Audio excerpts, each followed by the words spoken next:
there. Welcome back to Terry's Diverse Horizons. I really hope you're enjoying the content so far. If you are, I'd be so grateful if you could take a moment to hit that like button and subscribe. It would mean a lot to me and really help support the channel. Thank you so much. Welcome back to Terry's Diverse Horizons, where we shine a flashlight on history's big ideas and sometimes discover the batteries are dead. Today's matchup, the teachings of Jesus Christ versus the teachings of Muhammad. We're not here for Sunday school or Friday sermon. This is a hypocrisy cage fight. Rules are simple. No personal attacks on believers, no depictions of prophets, and full permission to poke at contradictions. Let's see who wins the hypocrisy championship belt. Let's start.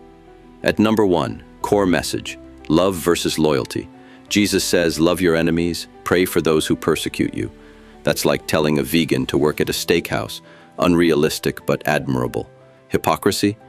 Christians often skip this when politics or grudges get in the way. Muhammad's approach? Peace, but often conditional. Love your brothers in faith, yes. Love your enemies? Only if they become brothers in faith, or pay a tax for not being one. Score? Jesus, 4 out of 5 stars. 1 star lost because Christians can't resist revenge. Muhammad, 2 out of 5 stars. 2 stars for effort, but the peace with conditions clause kills it. At number 2, spreading the faith, invitation versus obligation. Jesus says, calmly, go and preach the gospel. Simple invite, no arm twisting. Historical hypocrisy, the crusades and forced conversions, the exact opposite of the manual. Muhammad's teachings start with peaceful invitation until resistance happens. Then it's forceful fight until Islam dominates territory. Score, Jesus 4 out of 5 stars. Docked a star because his PR team, aka history, botched the peaceful marketing. Muhammad, 2 out of 5 stars. 2 stars for peaceful start, but the military option changes the vibe. At number 3, attitude toward power. Jesus refuses political control, says, my kingdom is not of this world. Translation, I'm not here to run your government. Muhammad becomes both prophet and head of state, blurring divine message and political authority. Score, Jesus, perfect 5 out of 5. Never touched political power, so 0 corruption risk. Muhammad, 3 out of 5. Effective leader, but more Caesar and cross than purely spiritual.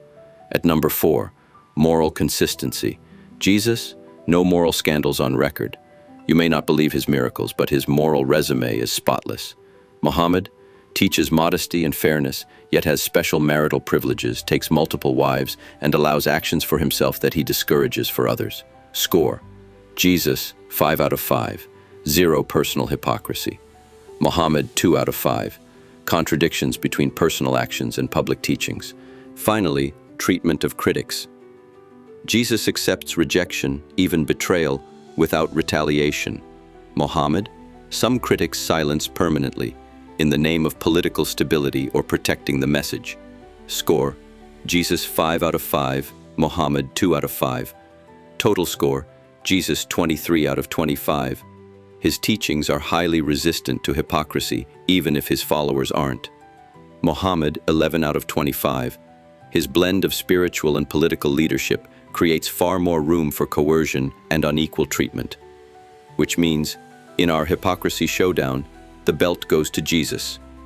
Not because Christians are saints, far from it, but because the teachings themselves leave little wiggle room for oppression or double standards. Muhammad's system, even at its best, builds in more exceptions. And exceptions are hypocrisy's favorite playground. Whether you agree or disagree, remember, we're not measuring the sincerity of believers here. We're measuring the gap between the blueprint and the building. And if we're honest, humanity has a habit of skipping the instructions and still blaming the architect. This is Terry's Diverse Horizons, where we question, compare, and sometimes crown winners in history's most unlikely competitions. Like, share, and tell me, who do you think wears the Hypocrisy Championship belt? Be safe and stay humble. Till later, folks.